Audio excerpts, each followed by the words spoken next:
Hello, I'm Matt Vader, Trine Sports Information Director, alongside head coach Brooks Miller, head coach of the men's basketball team here at Trine. Trine is 17-8 coming into the MIAA Semifinals this Friday at Hope, where they will face the Dutchmen. Coach, how do you assess where you are with the team at this point in the season? Well, I think right now we're playing our best basketball, and I think every coach across the country would be happy to say that at this point in the year where we're at. I think that it's been a little bit of an interesting year from a coaching staff standpoint. I think it's taken us a little bit longer to really understand the strengths of our team than maybe it did last year. But last year we had a lot of experience. We had a lot of guys back from the year before and guys that had been with us for 4 years. And I think that we've seen a great emergence from some of our freshmen. Obviously, Kyle Dotson's had an incredible year.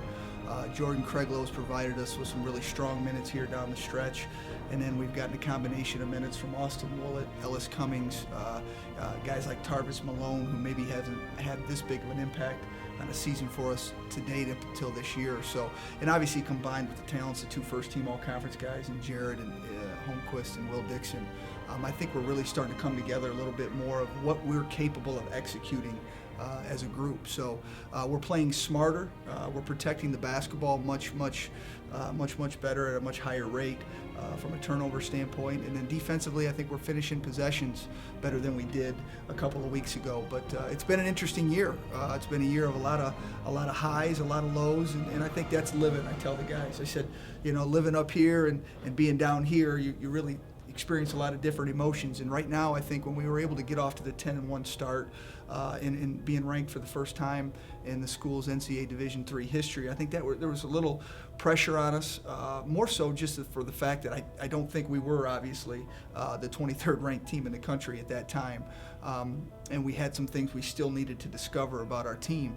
But I think they understand what we need to do to get back there and compete at a high level, a more consistent level. So I think the conference this year, top to bottom, was as strong as it's ever been.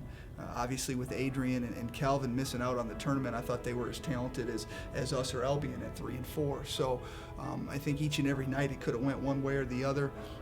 And fortunately for us, we were able to get enough of them to go our way to give ourselves an opportunity to compete for the championship this weekend. A lot of players on this team have received a lot of individual recognition this year. Will Dixon being Player of the Week a couple times. And obviously Jared Holmquist, Academic All-District, has a chance to be an Academic All-American. What is it like for you to see those guys receive the recognitions? Well, the one individual recognition I take great pride in, I think each and every one of them should. If Jared becomes an Academic All-American this year, that's something that we should all be really, really proud of. I think from the standpoint of that's what you compete and strive for at this level as an athlete, is to compete at the highest level. You can't be an All-American in anything, whether it's academics or a normal All-American from the standpoint if you're not working hard enough to develop your game. And that comes with being surrounded with great players. The environment that Jared has helped create in that locker room through his high achievement, not just on the floor, but off of it in the classroom too, is really spread to our group. And before Jared got here, when we inherited this program, we had a 2.2 team GPA and a team that finished 7th in the conference 2 years in a row. And as a senior now, we have a 3.4 team GPA and a team that's now competed in the conference semifinal tournament and in the MIAA 5 straight years with 5 straight consecutive winning seasons. And Jared has had everything to do with that. And guys like Will as well, and Sloan Whitaker, Braden Knight's guys, the 3 points. I mean, we can go right down the list of guys that are high achievers off the floor. But I think, for him to get that Academic All-District like he did says a lot about the culture of our locker room and what he's brought to the table as a leader of this team. And I think him and Will have fed off each other quite consistently the last couple of years. And well, Kyle Dotson being able to stretch the floor, Tarvis Malone being able to stretch the floor, making shots, Ben Soroka playing with a really high motor, getting us into our offense, doing things, and most importantly, defensively. I think Will Dixon has improved tremendously at the defensive end of the floor, and Jared has just competed as hard and communicated as good as anyone I've ever been a part of at that end, which has given us opportunities to win games, especially with such a young group. I think Jared's leadership defensively has been tremendous. You recently honored 5 seniors on Senior Day. What are your thoughts on this class as their career kind of winds down, getting towards the end They're here? just a really high, successful group of guys. They have great families. And what I mean by having great families is they have support. They have people at home that have led by example, that have taught them what's really important and why they're coming to Tryon and what they're investing in physically, emotionally, financially, the education that comes with that. You know, Tarvis Malone's going to graduate here in 4 years with a degree in criminal justice. You know, he wants to be, you know, his grandfather was a detective for the Toledo Police Department, something that he would like to do. You know, so I'm really happy for him that he's going to be able to fulfill that dream walking out of here. Jared Holmquist already has a job lined up in Grand Rapids in an accounting firm. You know, Sloan Whitaker comes from a family where his dad runs his own business, a very successful business in all types of different ventures. Braden Knight's family is extremely successful. He's a 3-2-1 engineering major. He's going to be set up when he gets out of here.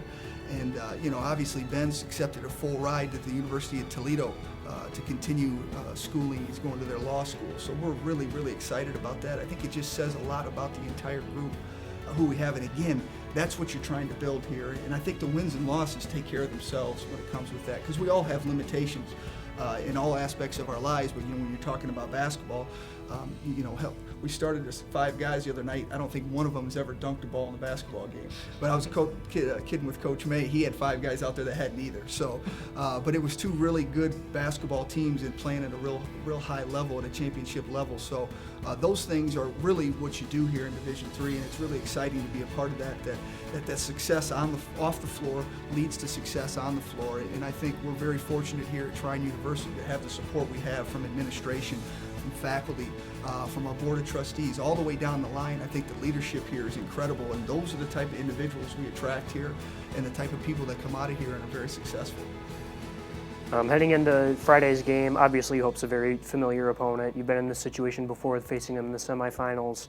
What's it going to take Friday for trying to come out on top? Well, it's going to take our best effort, the best effort we've had all season, to be able to go to their place and come out of there with a win. You know, they have 4 first-team all-conference players on that team. Edson, his sophomore year, was arguably the MVP of the season, or of the conference 2 years ago. And with Gardner this year, Benson and Blackledge in the past. And I think Sam Otto, if he wasn't playing for Hope, would be a first-team all-conference performer for any of the other 7 teams in the conference. And I think Dante Hawkins will be. So they're very talented, but more importantly than that, they're very disciplined. They're well coached.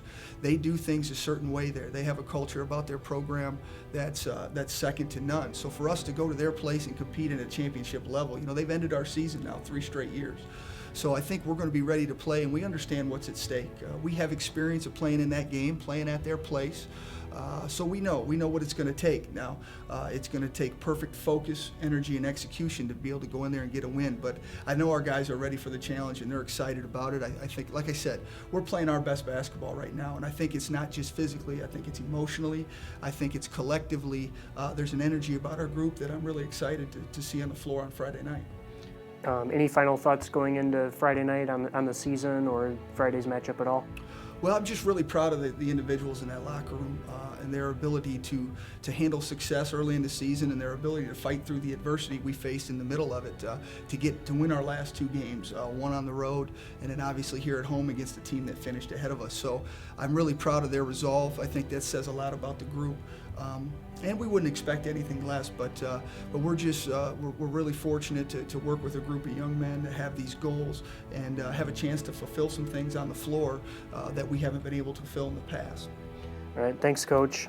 Tryon faces Hope Friday night in the MIAA Semifinals at 7:30 at Hope College. Thanks for watching, and go Thunder.